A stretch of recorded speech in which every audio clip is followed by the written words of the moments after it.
All right, good evening. It's 7 o'clock, so we will go ahead and get started. Before we move on, was there any questions about prior material? Okay, so we are focusing our discussion on Losang Compass, the foundation of all good qualities, this lamrim prayer, glance, meditation on the lamrim. We've covered the first two verses. Verse one having to do with correctly relating to the spiritual guide. Verse two on precious human rebirth, the 18 qualities of a precious human rebirth. So, to kind of talk about a way of thinking about these verses, I like to say that um, I feel as though these topics are sort of designed to provide a spiritual solution or spiritual antidote to an obstacle that is common in the world, common in the population, because the Lam is kind of a manual that's meant for practitioners in general. And you can't always know, you know, when you're approaching it in that way. It's sort of like a textbook, for, a college course. And so it's sort of designed for everyone who might be interested in that sort of general body of knowledge. What are the obstacles that they are likely to be facing? And then what are the ways in which you can help them to overcome those obstacles? And on the individual level, there may be some differences in terms of what a person needs to focus more or less on, or how quickly a person might grasp individual topics. But broadly speaking, just about all of us, to some degree, are going to need to address all of these problems or obstacles that we are bringing into our study. So, the first um, topic, how to correctly relate to the spiritual guide, is sort of helping us to overcome our arrogance in a way, helping us to overcome this idea that, well, we can just do it all on our own. We can just read, we can just kind of think about it, we can puzzle it out. We don't really need guidance. And that is an obstacle. That kind of arrogant perspective is going to limit the effectiveness of our study. And so when we really deeply internalize how to correctly relate to the spiritual guide, we overcome that obstacle.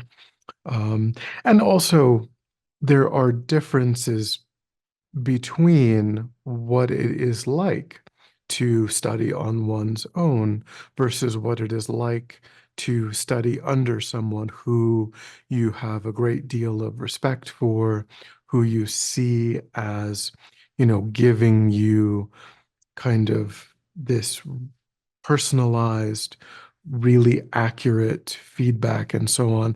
It changes the way that you relate to the material in a really helpful way that also speeds your growth and your development as you are studying. It's just a different way of relating to the body of knowledge that we're all trying to understand.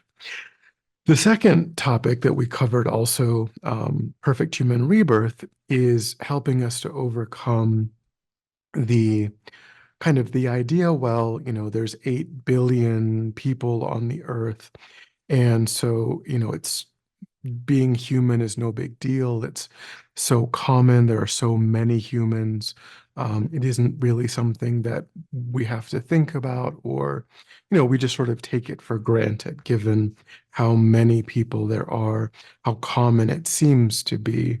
Um, when we deeply understand perfect human or precious human rebirth, it's translated into English and using either word, even though in English those two words seem to mean very different things, precious and perfect. But when we deeply understand that topic, we don't take our lives for granted. We see it as something incredibly rare, incredibly precious, um, something where we understand that what we possess in this moment, not something that we need to, you know, go to great pains to create in the future, or not something that will only come together when there are other circumstances, that are present, but that the circumstances that we ourselves have right now are the circumstances that are the most well suited for spiritual growth and development. That really helps us to overcome that perspective, that wrong or mistaken perspective of just thinking that there's nothing special, nothing unique, nothing important about our lives, which can, kind of lead to not really taking advantage of what we do possess, all of the incredible opportunities that we possess.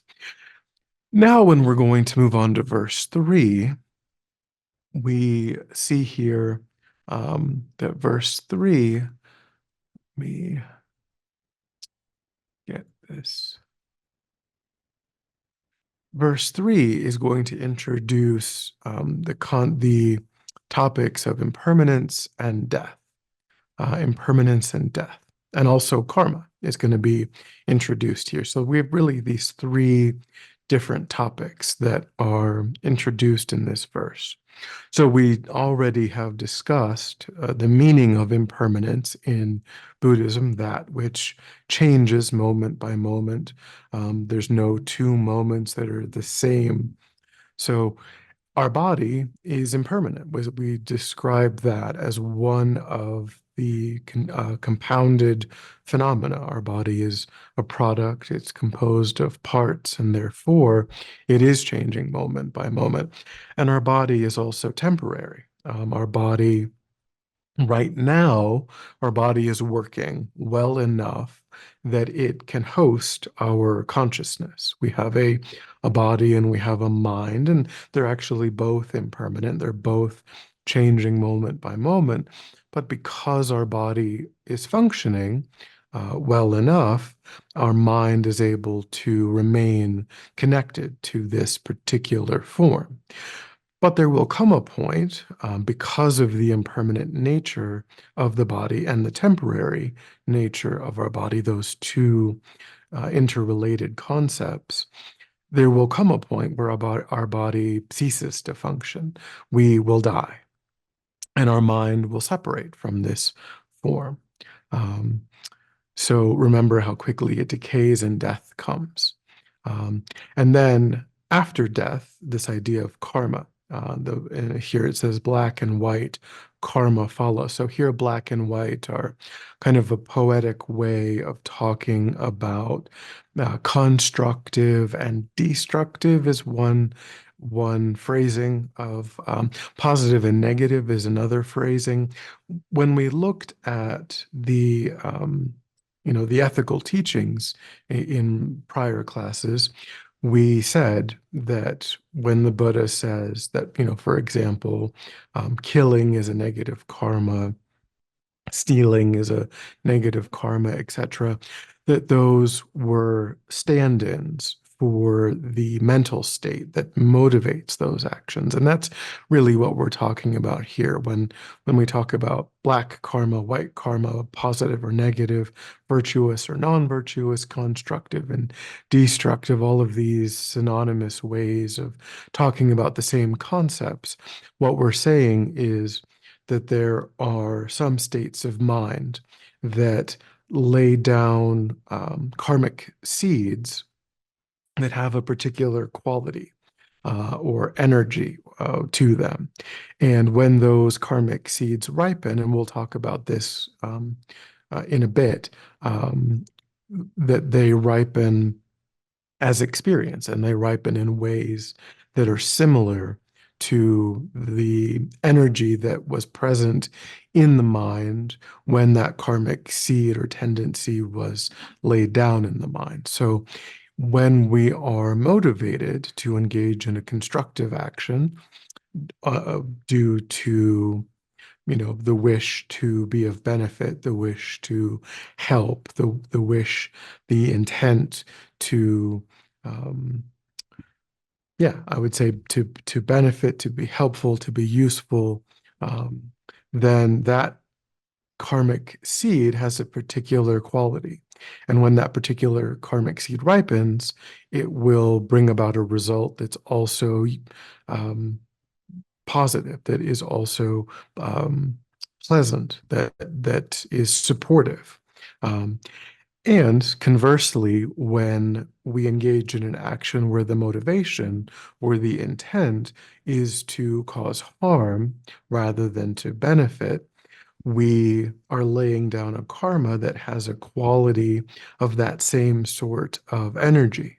And it will ripen as an experience that isn't beneficial, that isn't supportive, but is painful, is a suffering experience.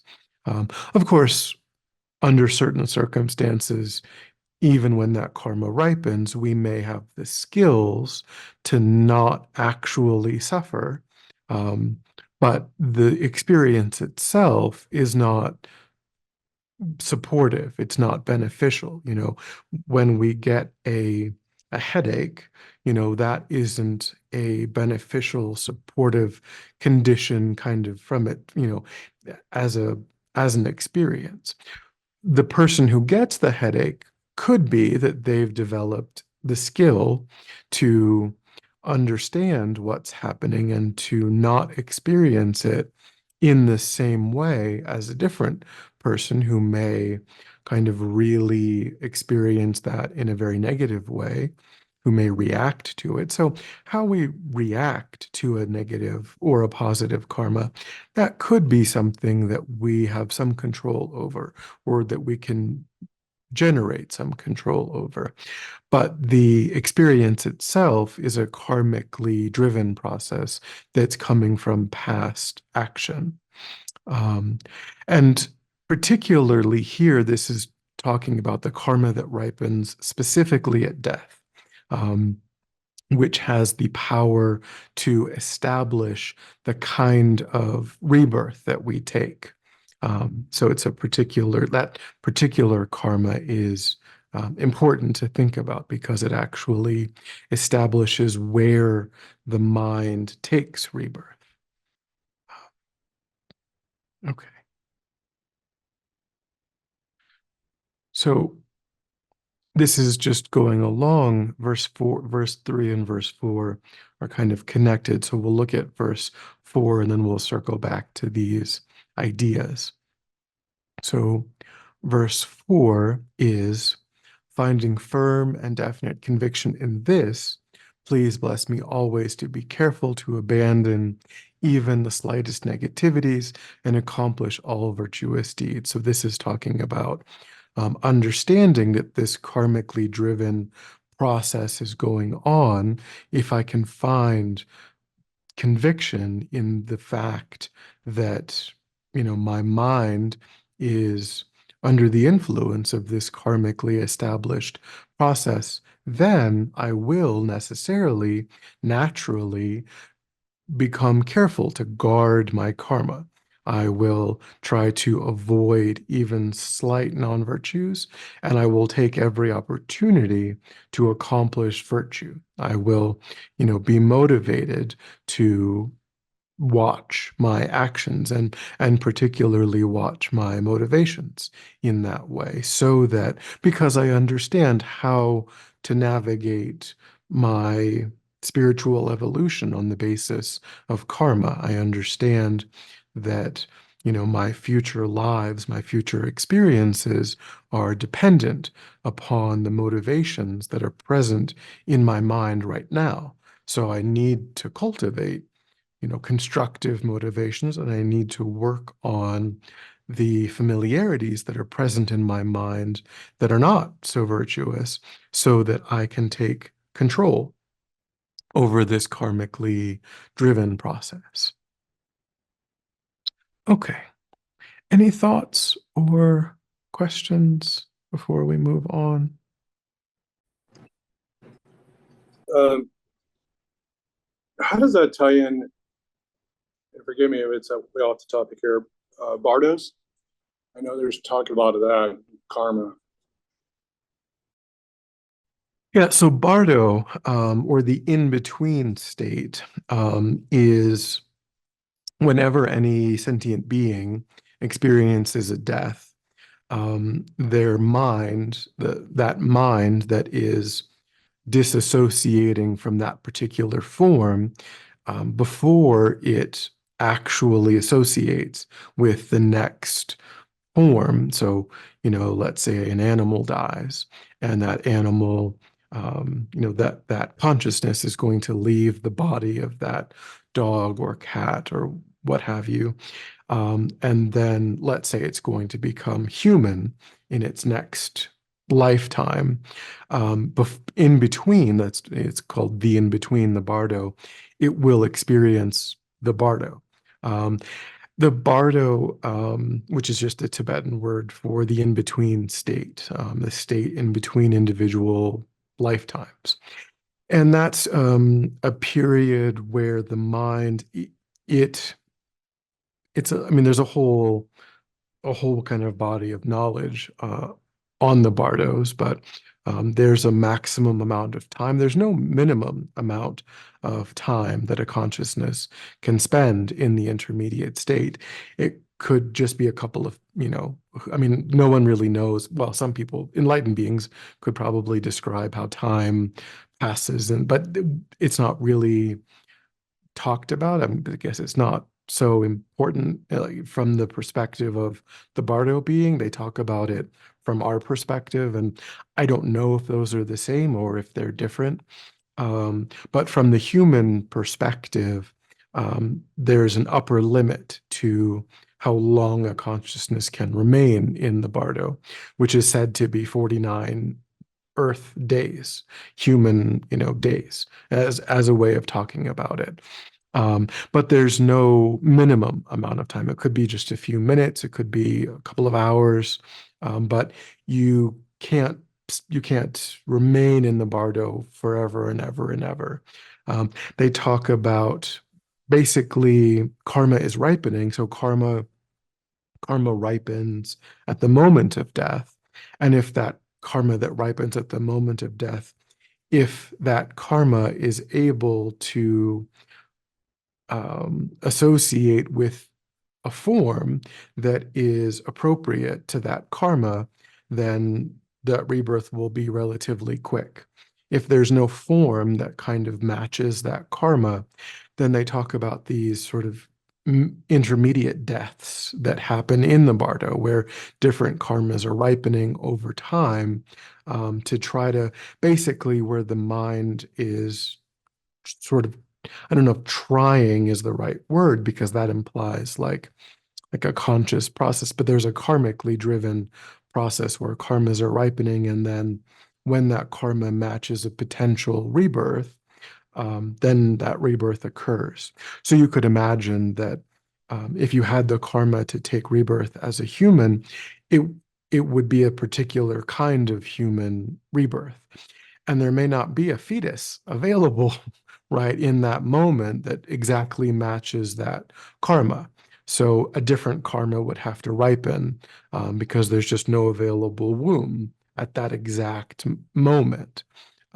So it's kind of like that. Your karmas are ripening, and then at some point, um, the lower realms, are quite relatively easy because those are sort of energetic realms, and we have a lot of negative karma. So at some point,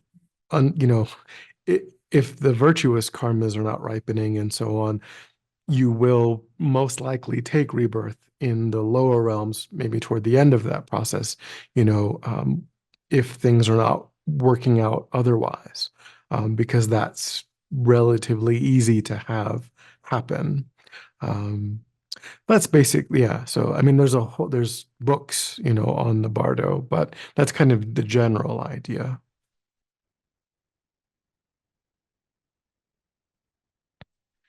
Okay. So we'll talk then about karma in more detail. So there's this idea of what's called a complete karma, and this relates to this idea of the karma that ripens at death, particularly because a complete karma has the power, it is the kind of karma that has the power to establish a rebirth. Incomplete karmas lack that power. So there are four factors of a complete karma.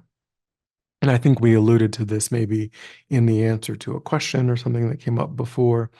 So, with a complete karma, you have these four. I think you asked a question about like if you have no intention to, and we talked, I think, a little bit about that in relation to that question. So, if a let's say a person, us, if we create a complete karmic action, then in order for that to be true, then there are four factors that are involved. The first is the basis. So the basis generally is the sentient being that we are relating to. So, for example, we may observe in our kitchen a cockroach. The cockroach is the basis of our action. We then generate an intention toward that basis of our action. That intention could be virtuous or non-virtuous. We may think, oh, I should pick this cockroach up and I should take it outside in the grass where it will be happy and it can live out its life. Or we might think, I don't like cockroaches. This is in my kitchen. I don't want cockroaches in my kitchen. So I'm going to take the life of the cockroach. Those are intentions that are in relation to the basis, the sentient being that we're creating karma in relation to. And it's, killing it is non-virtuous, protecting its life is virtuous. We either want to benefit it or we want to cause it harm. We then engage in an act. That act is either to gently pick it up, carry it outdoors, find it a nice, safe place, or the action is to take off our shoe and smash it. So we engage in some behavior that is intended to bring about the intention. The intention either is to protect it or the intention is to kill it. So we find a way of using our body to carry out that intention. Or with a different example, we, you know, there's a person in front of us, they ask us a question, and we either decide that we want to tell them the truth or we want to deceive them. And then we use our speech to carry out that intention. We either fabricate an untruth or we tell them exactly what is accurate to the best of our knowledge, to the best of our ability. So acts, physical acts of body, speech, or mind are really just vehicles for bringing about our intention to help or our intention to harm. Um, that's really the purpose of our actions, is just to manifest our intentions in the world.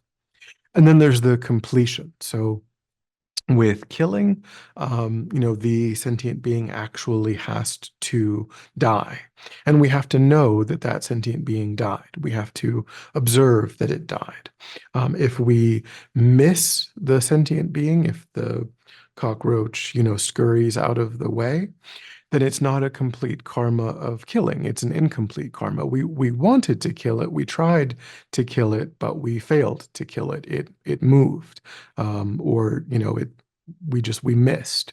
So then that's an incomplete karma of killing rather than a complete karma of killing, which is still negative because all of the other factors were complete. Um, the basis, the intention, the act, but the completion wasn't there. We failed to do what we wanted. So that's a negative karma, right? I mean, If you see a cockroach and you think, I don't like this cockroach, I would like to kill this cockroach, you take off your shoe, you hit and you just miss. There's a lot of ill will. There's a lot of, negative thinking in your mind. There's negative energy that's present in your mind. And that's not great. You don't want that. That's not what you would ideally would want. Um, but what all we can say then is it's just not a complete action of killing because the sentient being didn't actually die. So it doesn't have the power to establish a rebirth. Um, so a complete action of killing can establish a rebirth in the lower realms, for example. And an incomplete karma of killing can't do that. Um, but an incomplete karma of killing is still a karma. It's still a karmic seed, and it can still ripen as experience. It just can't ripen as an actual rebirth, but it could ripen as a painful experience within a rebirth. Um, Oddly, they call incomplete karmas, they call them completing karmas. And I don't know why. I wish they didn't, because it doesn't make, in English, it doesn't make sense to say that an incomplete karma is a completing karma. But when they say completing karma, what they mean is that it can fills out the details of a rebirth. It could determine whether a person has access to resources in a rebirth, or it could determine how kind of the lifespan of a human rebirth, whether it's a short life that's kind of full of sickness, or whether it's a long, healthy, stable life. Those kind of details are completing karmas.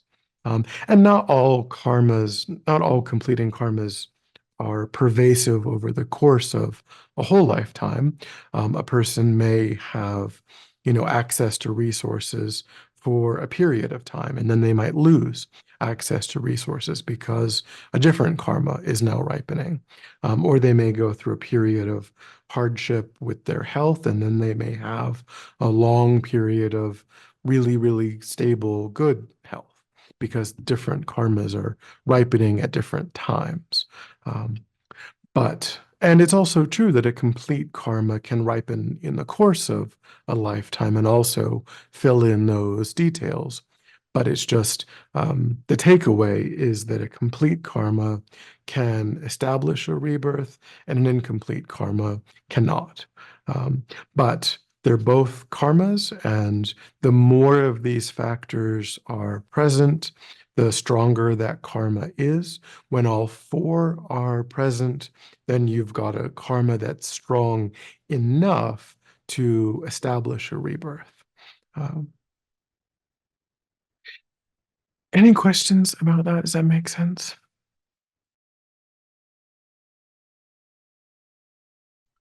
So now we'll look again at, we talked about the five lay vows, and we said that that's not the entirety of what the Buddha taught on karma.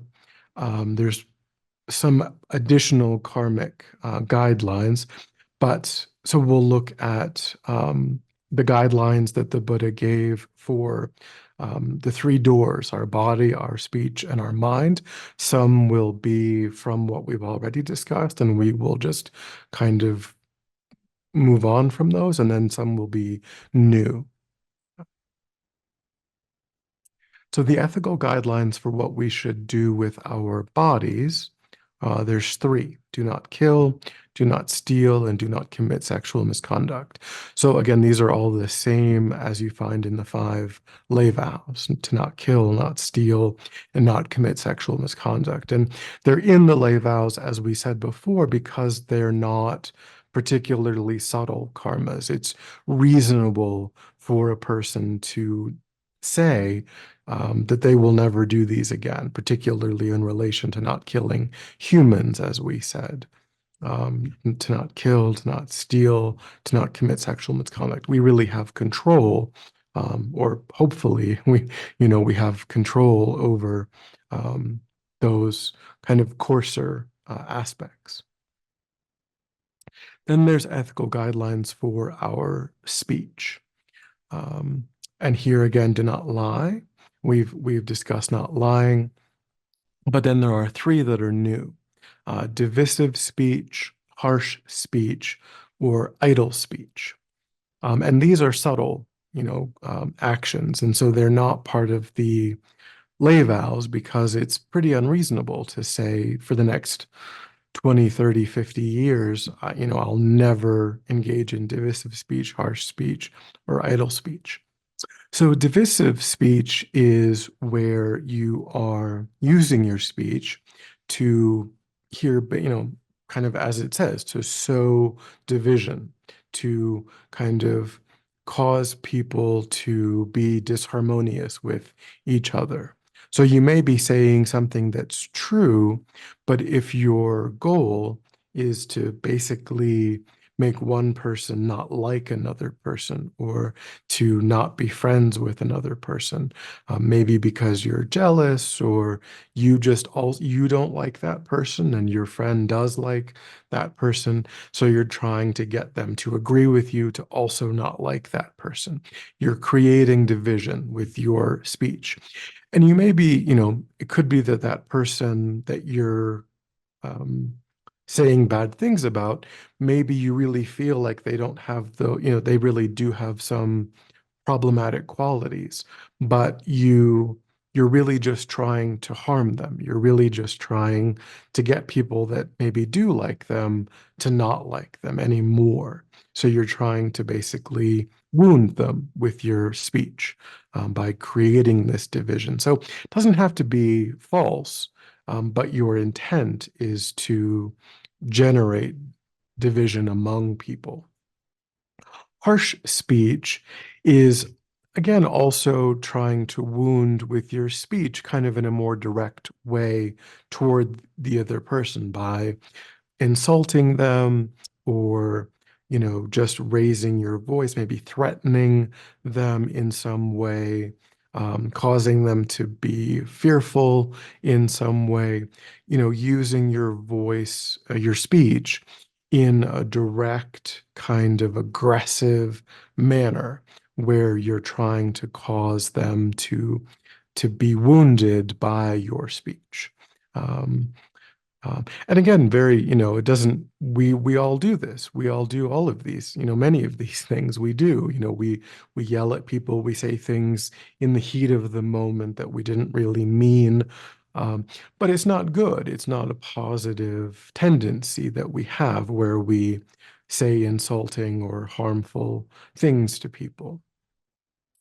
So whenever we're raising our voice in anger, we're engaging in harsh speech. And then idle speech is can be understood in different ways. The technical way of understanding it, is really to talk about anything that's other than the teachings, which is really an impossible standard. That's sort of the standard that monks and nuns in the monastery, I think even for monks and nuns in the monastery, they're not really able to hold to that standard all of the time because they're going to be talking about things that are happening in their society, things that are, going on. But that is sort of idle speech, where we're just kind of talking about popular culture, or a, television program, or a movie, or politics, anything that just kind of doesn't really matter very much. And we're just kind of wasting our time. We're wasting the other person's time. We're just kind of, gabbing, is kind of, making small talk about nothing consequential.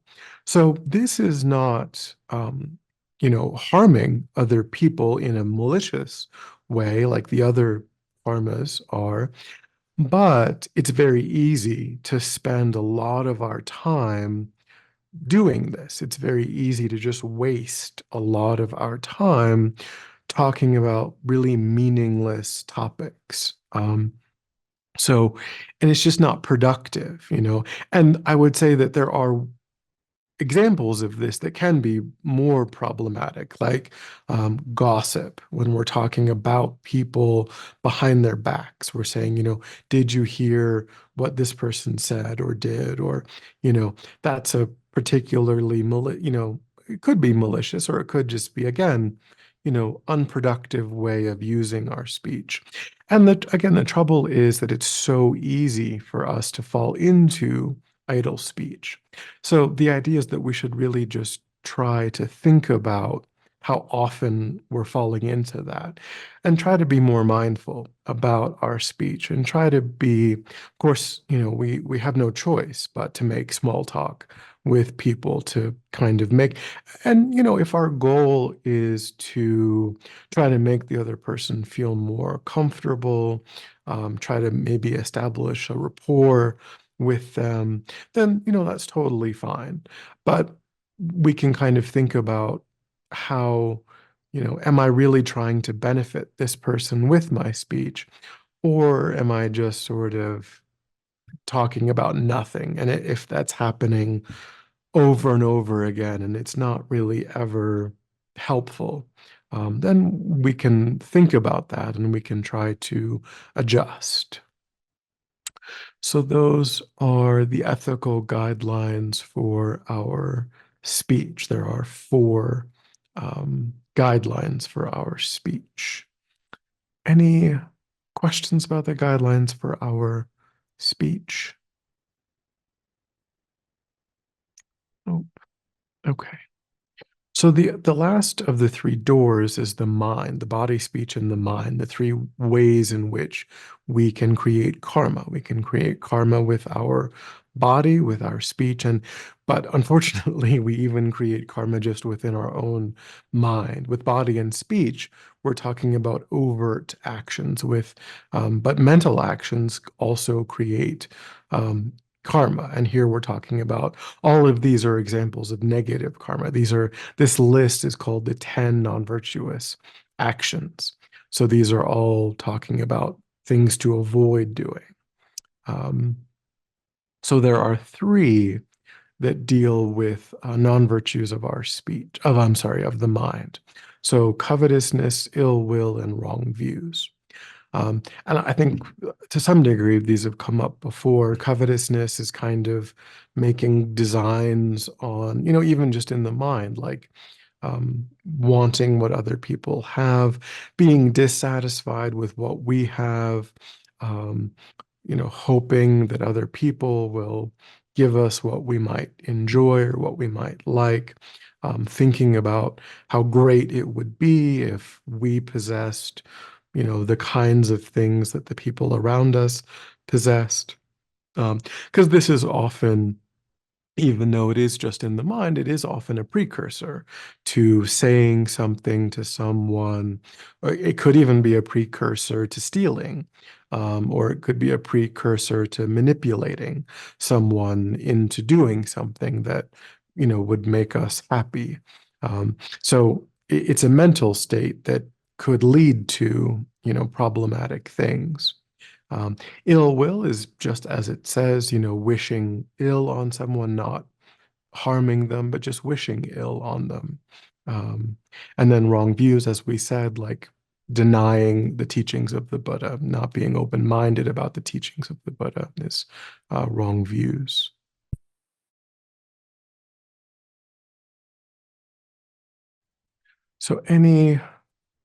So wrong, you know, we may, as we said before, with wrong views, you know, we may not be totally convinced of the teachings. We may not be sure.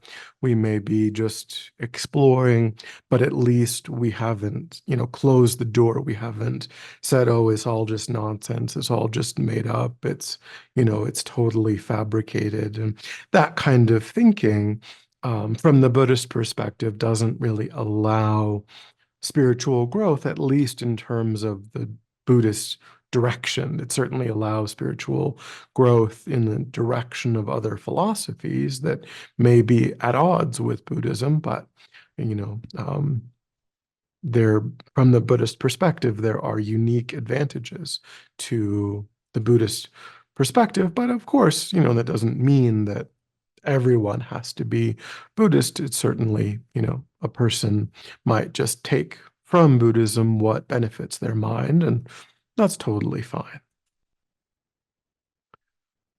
So, any thoughts or questions about the three non-virtues of the mind? Okay, let's see here.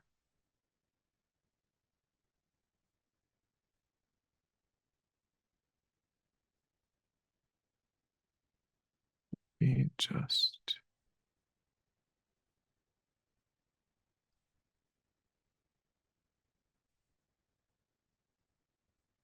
to load a different. Let's see.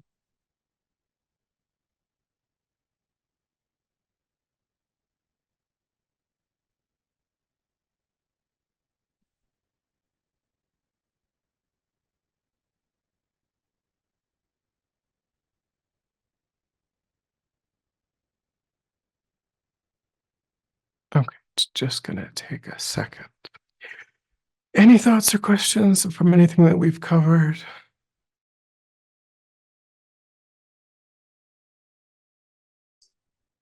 Let you know, I did find the fifth class.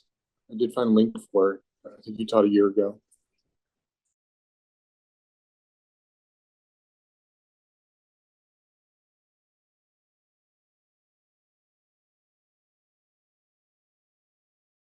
Sorry. So I know that this is class 4, but we actually were a little bit behind. So in terms of the 5 classes, that's why it says class 4 here. Okay. So we're still on the topic of karma, and it's storming here. So if I lose my internet connection, I will endeavor to be back as quickly as possible, and just letting you know it's quite stormy out there. We're in monsoon season here in Santa Fe. Just means the changing of the wind direction, monsoon, but does come along with quite unsettled weather.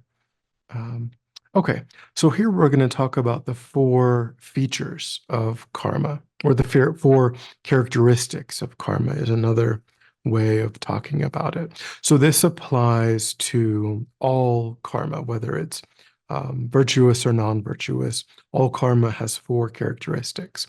It is definite, which means that when a karma is created, it is definite to bring its result. The karma is never lost. Um, it will definitely bring its result unless it is purified. And we talked a little bit about kind of that example of, I think maybe we did the analogy, if you have like a ball on a table and you hit the ball with quite some force, you don't have to observe the ball falling off of the table. You can just know at the moment that you did it that will happen, unless you stop it, unless you take your hand and put the ball is going this way and you put your hand and then the ball hits your hand and doesn't fall off the table. Like, that's an option. But if you don't do that, without actually having to watch it actually hit the ground, it will hit the ground. That's sort of the same idea as this idea that karma is definite. Karma will bring its result unless there's an intervening or interfering force. Purification would be that interfering or intervening force in relation to a negative karma, but we can also actually weaken a positive karma, which we don't want to do. For example, if we regret, regret is a big um, aspect of what weakens karma that's already been created. If we regret a negative karma, then we weaken that negative karma, which we do want. But if we regret a virtuous action, then we also weaken the power of that virtuous action, which we don't want. So those are ways of weakening karma after they are created. It's similar, which, as we just said, that the result that it will bring is similar to the energy that was present in the mind when the action was engaged in. So, if the energy in the mind is the wish to bring benefit, then the result that that karmic seed will bring will be positive, will be supportive, will be beneficial. If the energy that was present in the mind was the wish to cause harm, then the result will be a suffering, painful kind of result. It's individual, meaning that a person or a sentient being can never experience karma that wasn't created by the continuity of that specific mind. So the two of you who are here, you each have, so the three of us, we each have a mind, and each of our minds, it has a unique history. In the immediately preceding lifetime, this mind that's associated with this form was associated with some other form. And then before that lifetime, this mind was associated with yet a different form. So each sentient being has a unique history of lifetimes, of karmic experiences. So my history, Abraham Lincoln, was just one mind, right? I couldn't have been, somebody was Abraham Lincoln, but it couldn't be me and somebody else. Every mind has its own continuity, its own continuum. And within that continuum, there are discrete lifetimes. And they're in the past, they're done. You did this, you did this, you did this, and that's finished. Um, so if a positive or negative karma is ripening in this lifetime, for example, then necessarily at some point, one of those unique lifetimes that are unique to your mind created that karmic seed that is now ripening. If I create a karma, it can't ripen as your experience. If you create a karma, it can't ripen as my future experience. It means that this mind was associated with a form in the past that engaged in an action that laid down that karmic seed, and that karmic seed, it has now met with the appropriate causes and conditions and is now ripening as experience. So karma is individual to the specific mental continuum that is having individual lifetimes. And then the fourth characteristic is karma. Again, whether it's positive or whether it's negative, it expands over time. So this is beneficial. And what this means is that there can be what would seem like a disconnect between the intensity of the experience and the karmic seed that was initially laid down. So what seems like a small initial action can bring quite a large result when it ripens in the future. This is good with respect to positive actions, because we can engage in small positive actions, and then in the future, the positive result can be quite large compared to the actual action that was engaged in. But it's not great with respect to negative karmas, because a small negativity can bring a result that's quite, intense, quite large, compared to what it would seem like based on the initial action that was engaged in.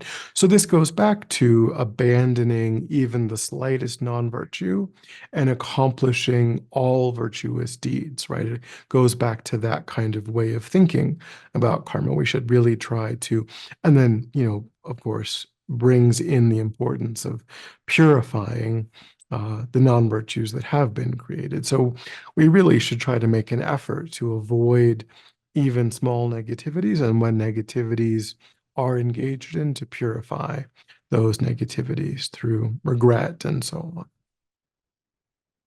So those are the four characteristics of any karmic action, whether it's positive or negative. We can characterize it in those four ways. Any questions about the four characteristics of karma?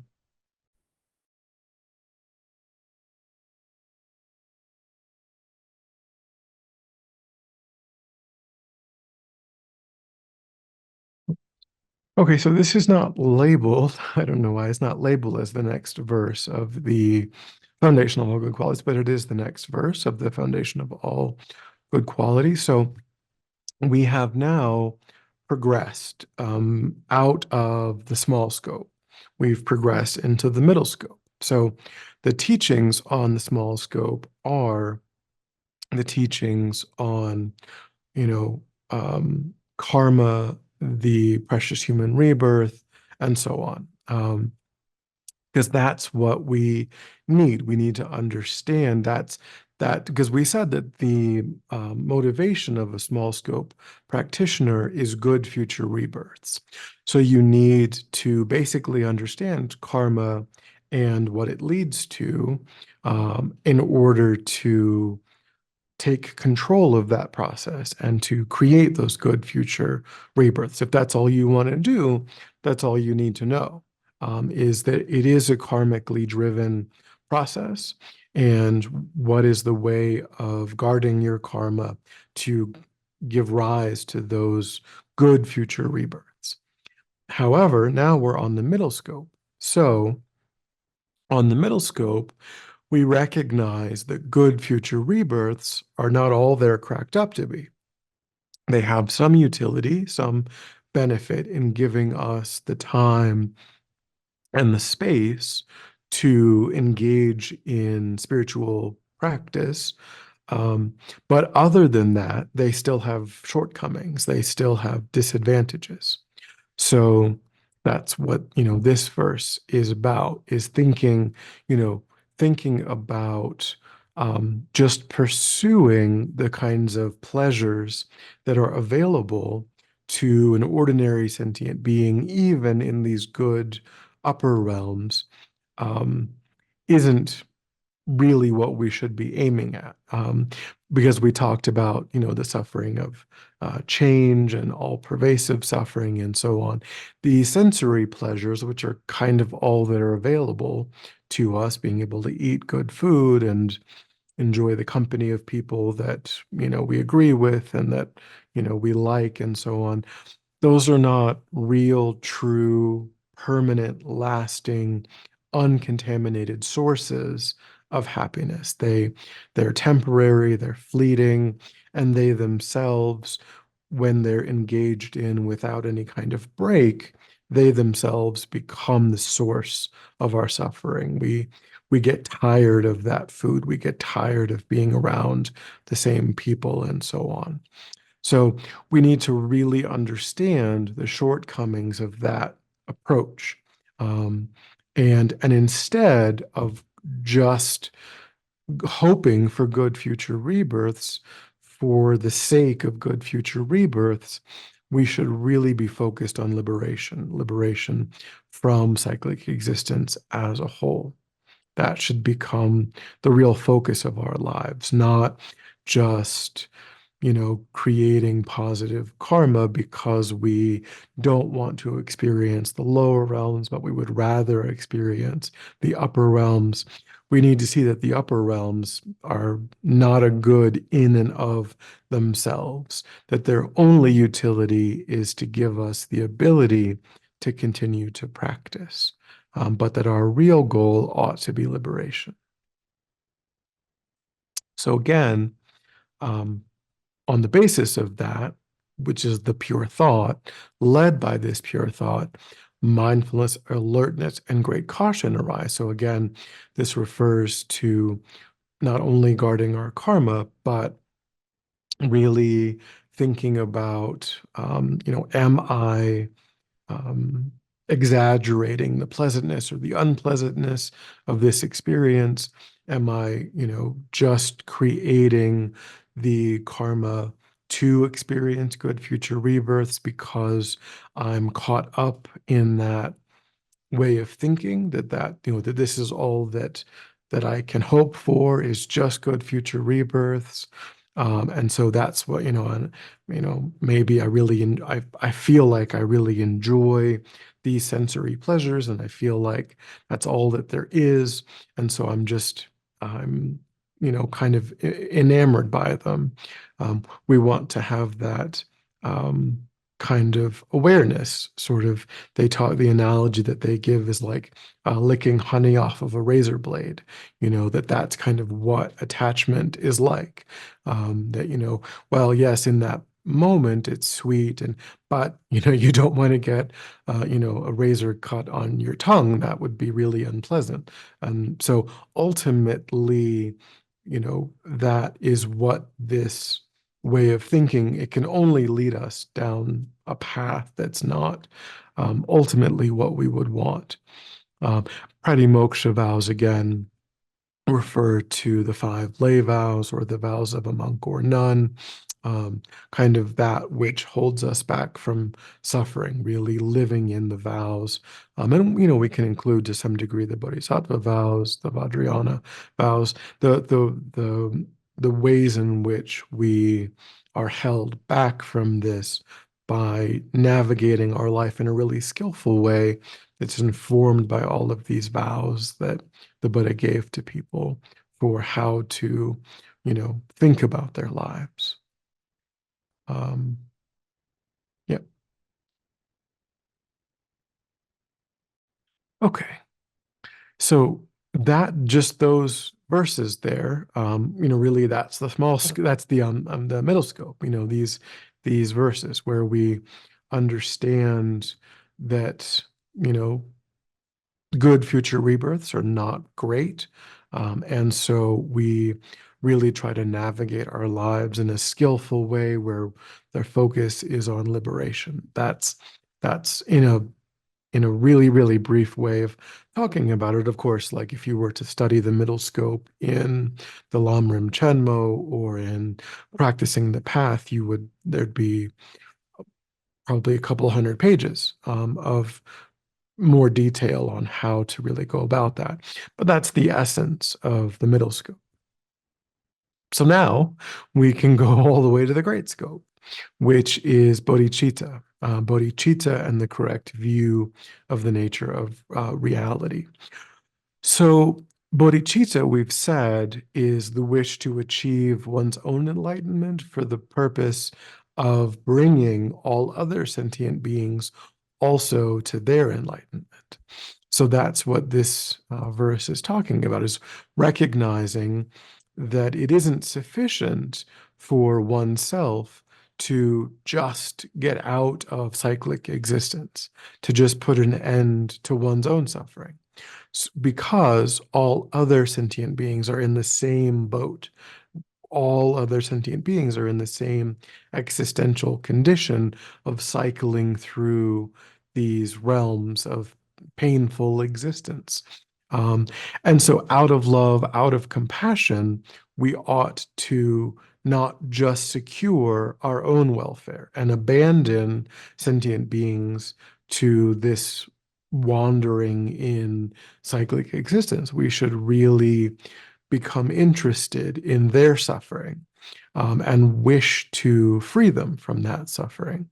And mother migratory beings, migratory refers to this wandering, and mother refers to, we'll get to this, but it literally refers to the understanding in Buddhism that every sentient being who exists has been one's own mother countless times in, over the limitless past births that we've had, that they've literally played the role of one's own mother, that we have been in relation to every single sentient being in that way. The mother daughter, mother son dynamic has is true, and it's understood to just be a literally true kind of mathematical statement, that the number of sentient beings that exists in all of reality is an incredibly vast number that can't be comprehended. Um, but it's less than the total number of lifetimes that our consciousness has experienced. And so, given those two statements, and given that many sentient beings are birthed from a mother, it follows inevitably that this is literally true. Um, so just like if your own mother was in danger or suffering, you would feel, your heart would open to that experience, and you would try to protect that person in some way. We should adopt that way of thinking toward not just the mother in this life, but toward every sentient being, because that the truth of that relationship isn't something that ends at death. Um, if your own, if and when a person's own mother in this life, if that person passes before you do, after that, if you look at a photograph of your mother, you wouldn't say, "Oh, well, that's a stranger. I don't know." You would say, "Oh, that was my mother." That's still true. That person has died. They're not actively your mother, but they were. They were your mother.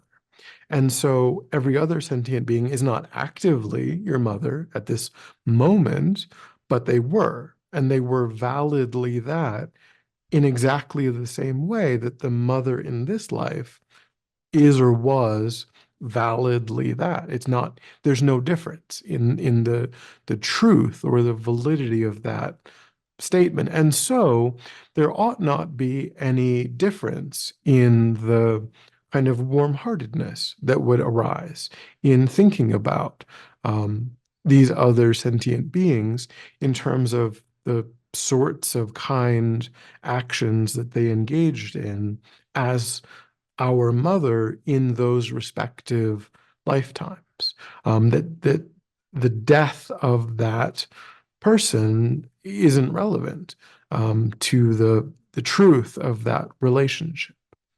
Um, so then we should, given that, we should actually want to free all sentient beings. Um, okay. So then it talks about the bodhisattva vows, which we've mentioned. And you can study the bodhisattva vows. You can just, if you look them up, there is a version of the bodhisattva vows that's unique to the Zen tradition, which is different than the Tibetan tradition. So you want to make sure that you're getting it from like FPMT or a Tibetan, because there's a whole list of the Bodhisattva vows. And again, it's just a way of um, training in bodhicitta by upholding the Bodhisattva vows. And again, kind of like the refuge vows, there's a bodhisattva, there's a ceremony that you can take with a preceptor where you formally adopt the bodhisattva vows. And then you practice them just like you practice the 5 lay vows when you go for refuge. There's also a bodhisattva, but you have to take the refuge vows first, because the bodhisattva vows are not intended for non-Buddhists. But so it's kind of talking about that. Okay. Any thoughts or questions?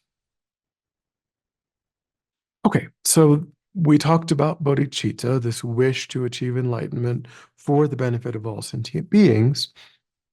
And so now we're going to talk about the meditations that actually generate bodhicitta in one's own mind.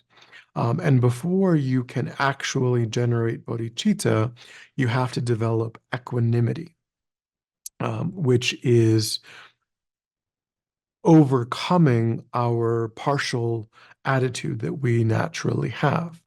Um, so equanimity is being able to overcome the tendency that we have of wishing to benefit people that we think have benefited us.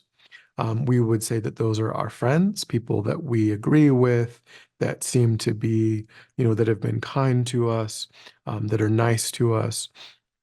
Um, and then um, there are other people who we think have harmed us in this life, people that maybe have said unkind things to ourselves or to our loved ones.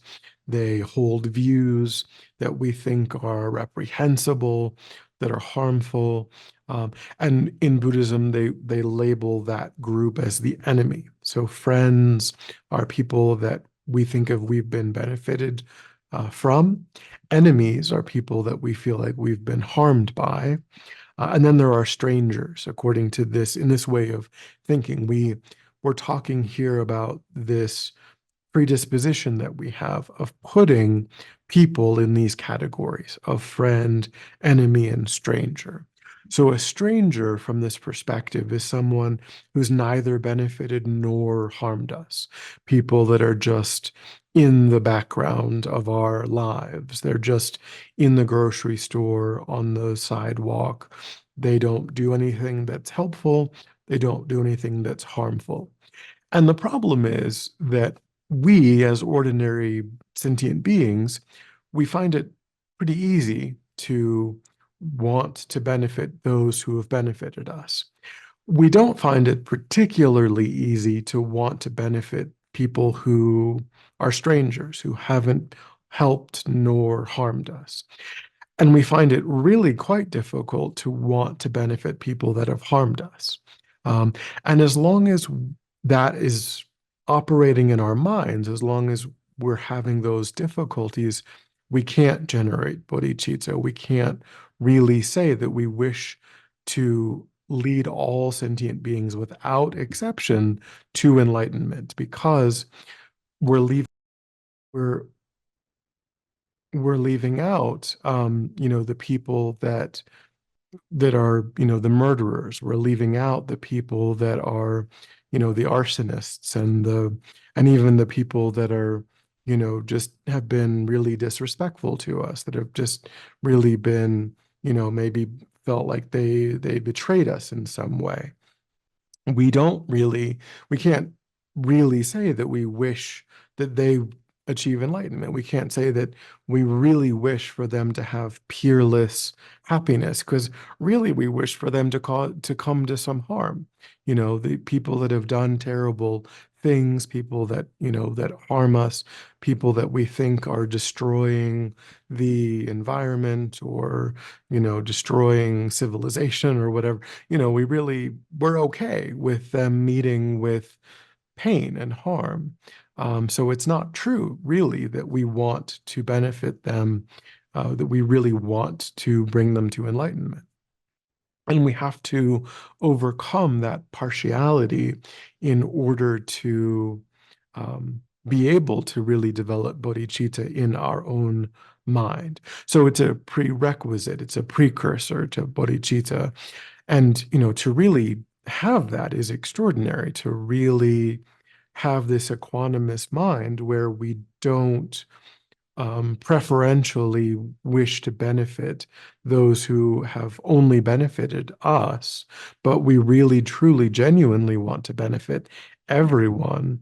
That's why it's on the great scope. That's why it's not on the small scope. It's not even in the middle scope. It's on the great scope, because it's an incredibly difficult mind to really generate. And to for that to be true is um, very, very exalted as a state of mind.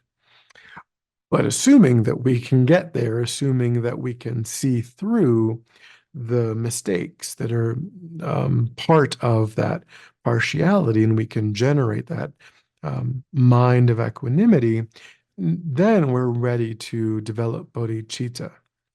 And there's um, two meditations that lead to the development of bodhicitta.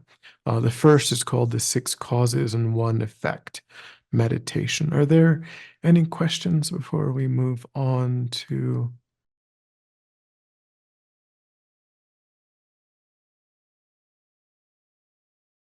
Okay, so the six causes or 6 points and one effect meditation is, as it says, you literally go through these individual contemplations.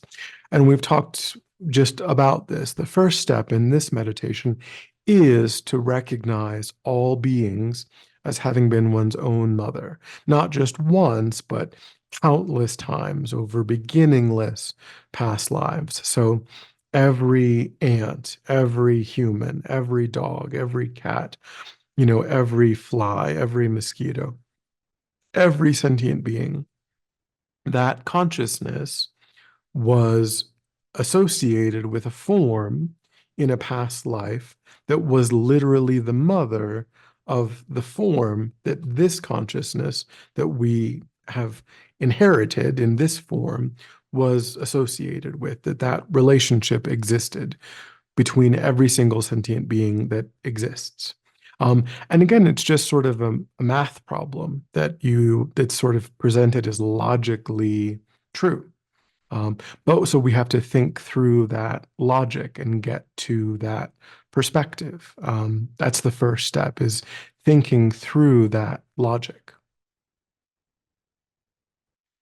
And then the second step, once we are comfortable with that, that truth, once we've decided that logically that must be true, um, then we think about all of the ways in which mothers show kindness to their children, to their offspring. They carry them in their womb, they feed them from their own body, they provide, clothing and shelter. And in many cases, they're even willing to give up their own lives to protect their offspring.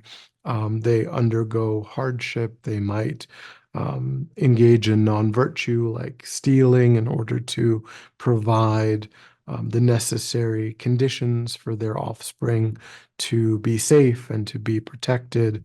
So, we go through all of the kinds of things that mothers ordinarily do. And, in a way, this is a sort of a cultural um, bias in Tibetan Buddhism, the idea that the mother is the one who is particularly kind. Of course, fathers are also kind. In Tibetan culture, the fathers are kind of not so involved in child rearing. So they're kind of left out of this contemplation. That's sort of a cultural way of thinking about it. So certainly we can also think about the kindness of the father and so on. Um, it isn't, but in Tibetan culture, really the mothers do the child rearing, and the fathers, at least historically speaking, maybe at least hundreds of years ago, didn't really have a lot to do. They were kind of out, doing the gathering and the hunting and, whatever else, and didn't really get so involved. So, but that's not like a universal truth, really. It's just a cultural trapping. So, step two, though, is to think about all of the ways in which, mothers are kind. And then step three is, on the basis of that, you generate the wish to repay that kindness. And what they say in the teachings is that if we really do think about all of the ways in which mothers are ordinarily kind, then that wish to repay that kindness spontaneously arises in the mind, just on the basis of deeply familiarizing our mind with the kindness of mothers. The wish to repay that kindness should flow very naturally from that recognition. And then step 4 is to generate kind of a warm-hearted affection toward all of these mother sentient beings, these kind mother sentient beings, to see them kind of in a pleasant aspect to, you know, um, and again, this is something that kind of flows naturally, that you're trying to not see them as this sort of, you know, in the aspect of how they are in the lifetime that you are specifically relating to them, but you are trying to see them in the aspect of this kind mother sentient being and have that kind of warm-hearted affection toward them rather than like, oh, this is just this stranger on the subway train. And, you know, when you see them, when you see the stranger on the subway train, ordinarily your mind is disconnected. Your mind is kind of cold and um, you know, preoccupied. And whereas if it really was your actual mother in this life on the subway train, your mind might have that natural, warm-hearted inclination. So you're trying to have that way of seeing all sentient beings in that warm-hearted aspect. And then you try to generate, and also, you know, when you generate that warm-hearted aspect, you are focused on wishing them to be happy and to have the causes of happiness as well.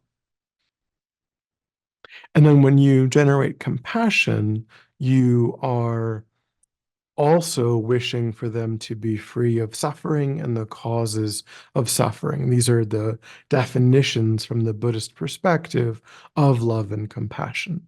So, love is the wish for oneself and all of other sentient beings to be happy and to have the causes of happiness. Compassion is the wish for oneself and all other sentient beings to be free of suffering and the causes of suffering. So you generate on the basis of, again, all of these steps, you generate those wishes, those aspirations for all of these sentient beings. And then step 6 is here called the uncommon attitude of universal responsibility. So, on the basis of great love and great compassion, meaning a love and compassion that embraces all sentient beings, you know, equally, you don't then just say, oh, well, you know, because I wish all sentient beings to be happy, and I wish all sentient beings to be free of suffering. After that, I certainly hope that somebody else comes along and does something about that. You know, you don't do that. You say, I myself will bring about the happiness of all sentient beings without exception. I myself will free all sentient beings from suffering and its causes. So you don't just say, well, wouldn't it be great if some other person came along and did something about the fact that sentient beings aren't happy, that sentient beings do suffer. Because I myself generated the wish, the aspiration for them to be happy, for them to be free of suffering, I myself will take responsibility for actually bringing about that result that I myself wish for all sentient beings. That's the attitude of universal responsibility. We think, even if I have to do this alone, I will bring every sentient being to enlightenment. I will free every sentient being from suffering and its causes through my own actions, through my own effort. Um, Even if I have to do it entirely alone. I'm willing to bear that responsibility instead of just hoping that it happens. So that's step 6. Any thoughts or questions? These all seem to be based on thoughts and intentions. Where does action come into play? So the thought, the intent, but doesn't it have to actually be an action? So yeah, so the oh, that's strange. I'm missing. There should be step 7. I don't know where step 7 went. Um, so that's kind of what this culminates in, is that effect. So these are the 6 steps, and they are leading to bodhicitta, right?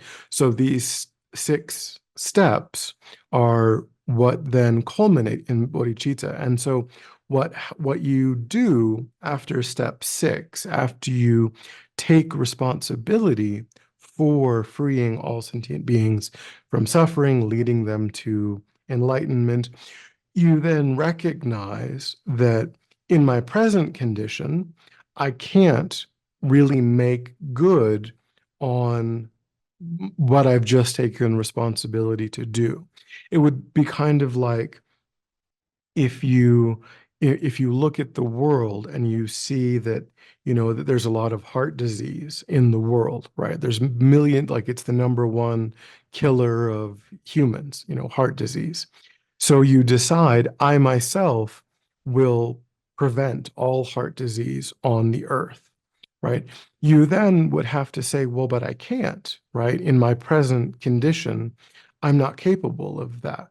And the same is true here. Once you take responsibility with step 6 for freeing all sentient beings from suffering, from bringing them to enlightenment, you would recognize that in my present condition as an ordinary sentient being with all of, with my own negativities, my own predispositions that are, because I myself have jealousy in my mind. I myself have ill will in my mind. I myself, have all of these predispositions that are not great. Um, and so it's insane in a way to say that in my present condition, I'm capable of doing what I just said I'm taking responsibility for doing. But you then, the action that you're talking about is to then devote yourself to becoming someone who is capable of making good on that promise to all sentient beings, which is to become a Buddha, which is to become enlightened. Because remember, bodhicitta is the wish to become enlightened yourself for the benefit of all other sentient beings. So you recognize that it is only enlightened beings who can actually make good on this promise. Ordinary sentient beings cannot. Ordinary sentient beings are in the same existential condition as all other ordinary sentient beings. We ourselves are under the influence of negative karma and the afflictions, the delusions. So we have to follow all of the training. We have to engage in all of the steps of the small scope, of the middle scope, of the great scope. We have to train our own mind, and we have to generate enlightenment in our own mind, because only then are we the kind of being who can make this sort of difference, who can do this work for sentient beings. So that's what then we become devoted to. We become devoted not to one thing, but to all of the trainings that are necessary to create the causes and the conditions of of the mind of enlightenment actually dawning uh, for ourselves. Um, that's what then we take that as as the method that we follow.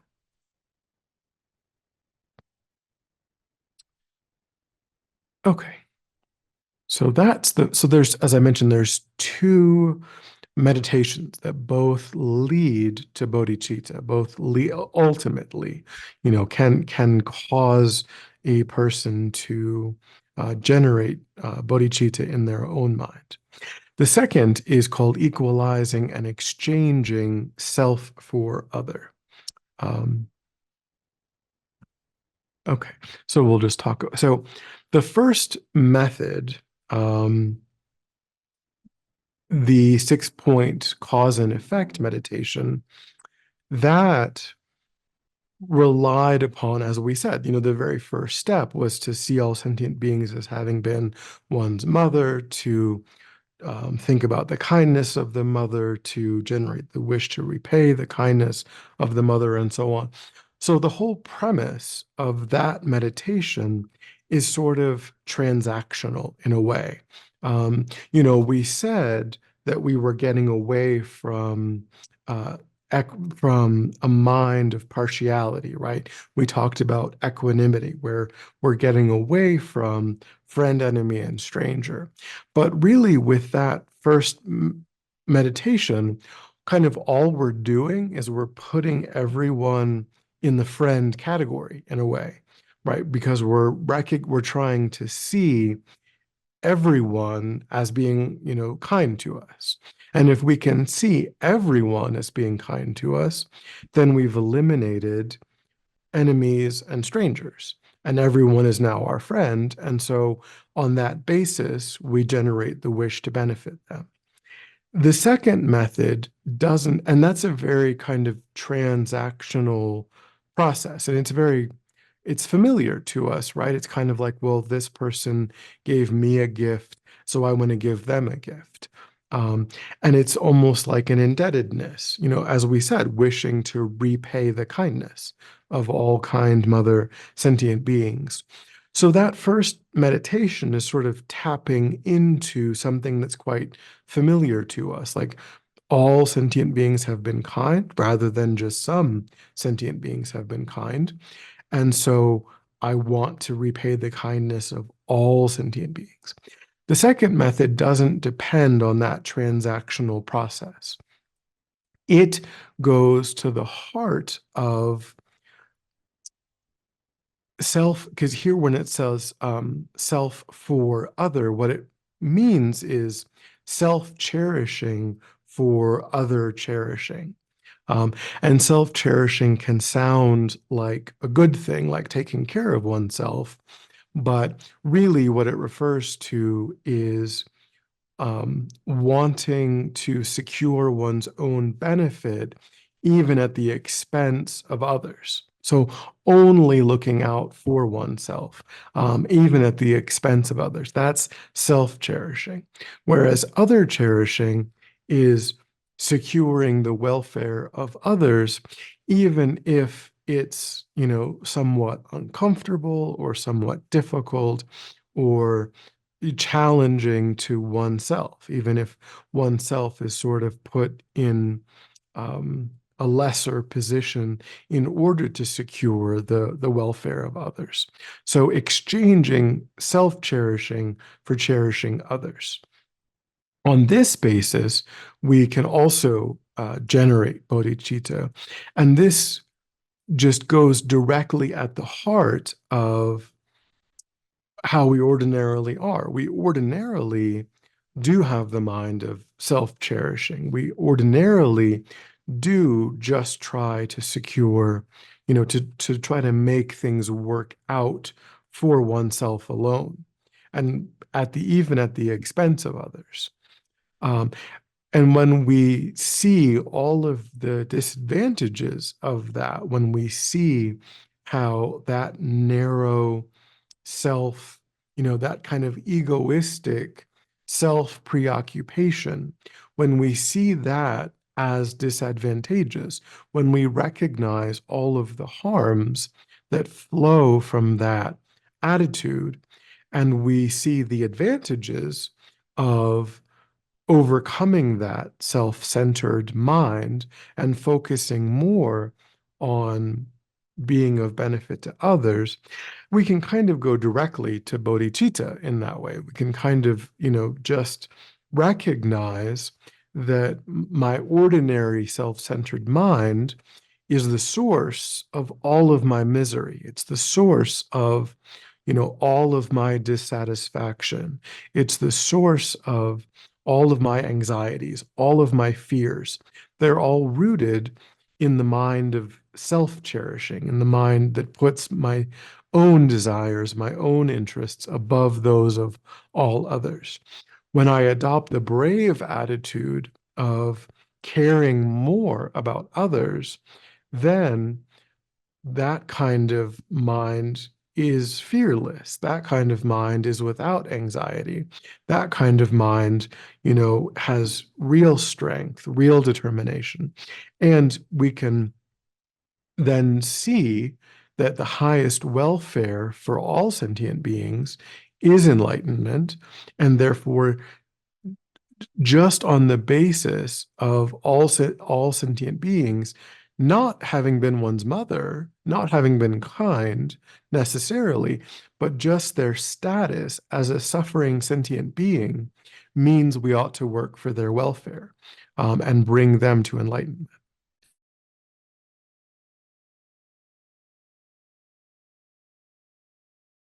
So this in a way it's more difficult. The second mechanism or second technique is presented as generally being more difficult because it's not tapping into that reciprocity, that kind of, I received this kindness, so I wish to repay that kindness. It's not tapping into that pattern that's familiar to us. It's really flipping the kind of primordial self-cherishing mind that we that is that's ubiquitous among ordinary sentient beings. It's flipping that for cherishing others. And then the natural outgrowth of that is the wish to achieve enlightenment for the benefit of all sentient beings, because you end up in the same place. You end up with, you know, deeply wishing for all sentient beings to be happy, deeply wishing for them to be free of suffering, and then similarly recognizing that if you want to bring that about, you yourself have no choice but to achieve enlightenment so that you are capable of benefiting others, so that you are capable of bringing them to that state. Um, but they say that for most people, this is more difficult to work with, kind of working directly with the mind of self-cherishing and the mind, of cherishing others is a more advanced method for generating bodhicitta than is the 6-point cause and effect meditation. But, it's one or the other may be suitable for people with different predispositions or different tendencies. A person might gravitate toward one or the other, but they're both vehicles for generating bodhicitta, and they both do work. You can generate bodhicitta using the 6-point cause and effect meditation, or using the equalizing and exchanging self-cherishing for other cherishing meditation. They are both valid ways of generating bodhicitta in the mind. Okay, so, and then the last slide, there was previously, this probably should be earlier in the progression, but there was the 3 types of morality that was mentioned. And those, just to say, those 3 types of morality are purifying negativities, restraining the mind from accumulating new non-virtues, and then accumulating positivities, accumulating virtues. Those are the 3 types of morality that were alluded to in the last slide on bodhicitta, purifying, restraining, and accumulating. And that's the end of class 4. Yeah. Any thoughts or questions on what we've covered?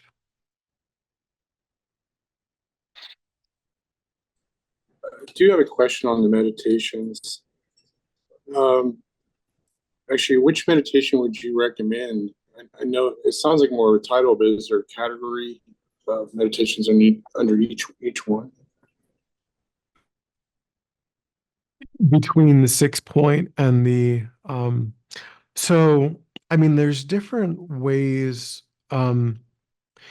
yeah, there's different individual contemplations that take place, like for example, um with equalizing and exchanging self-cherishing for other cherishing. The first so there's individual contemplations that are part of how you do that. um and then even like with when you, for example, remembering the kindness, like there's different, you know there's different individual contemplations. You might think about like the pain of childbirth. You might think of the things that a mother does while they're carrying the child, like the things that they give up, the things that they do to protect the developing fetus, the changes that they have to make, the inconveniences of that, you know so there's all kinds of individual contemplations that are part of either the 6 point or the or equalizing and exchanging self for other. If you were looking for a book that's on that topic, Rinpa Rinpoche, there's a book by Rinpa Rinpoche literally called Generating Bodhicitta, where both of those two meditations and each of the individual contemplations are described in detail. So it's out of print, I believe, but you can still get it, I think, as an ebook, a Kindle, or an ebook of. I believe FPMT has it. I'm sure Amazon has it. I don't know that the print copy is. It may not be available as a print, um, but it is definitely available as a PDF or an ebook. So, yeah, I mean, because you have to consider, like I said, you've got to consider the disadvantages of the self-cherishing mind, the advantages of cherishing others. There's a number of specific contemplations.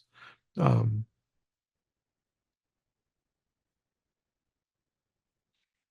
I mean, as opposed in terms of, I mean, they certainly don't say that one is better than the other.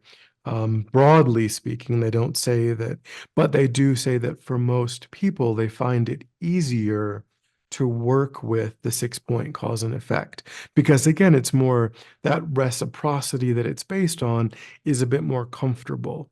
Um, as a, you don't have to, you really, you're tapping into something that's familiar. So they do say that for most people that's easier.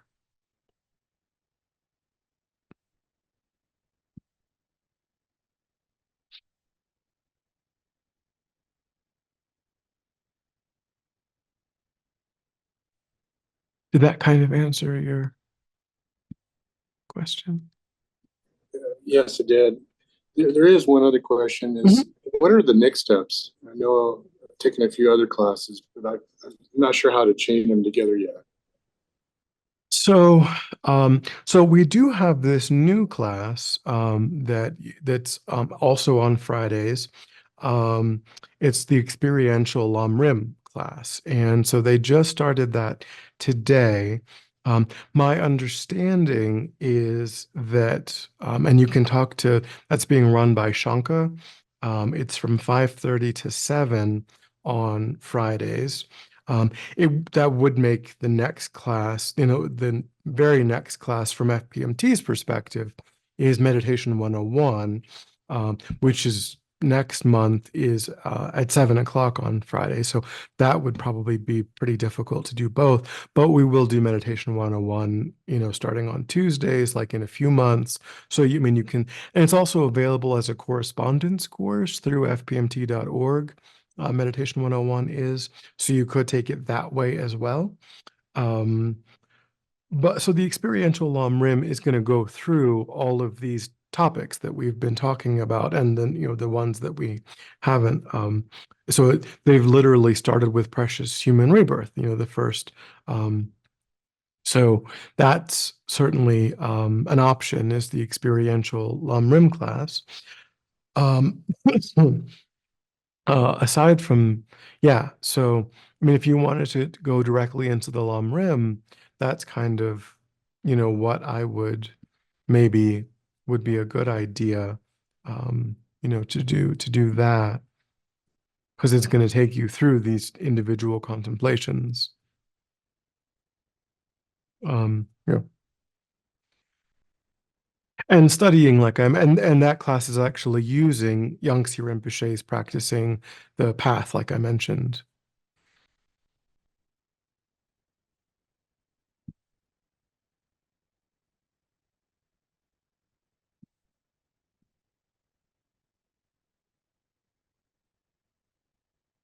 Anything else? Was that helpful? Okay. All right. So, okay. So is that, did you want to meet again next week, or were you saying you're good for that, or? I'm good for that. I wouldn't want to type your time. I did find a class. I think you did it a year ago. So the only thing I did differently since last week, I did get. I think this is the correct book. Is that It's, Approaching the Buddhist Path by? yeah, Mhm. Dalai Yep. Lama. Yep.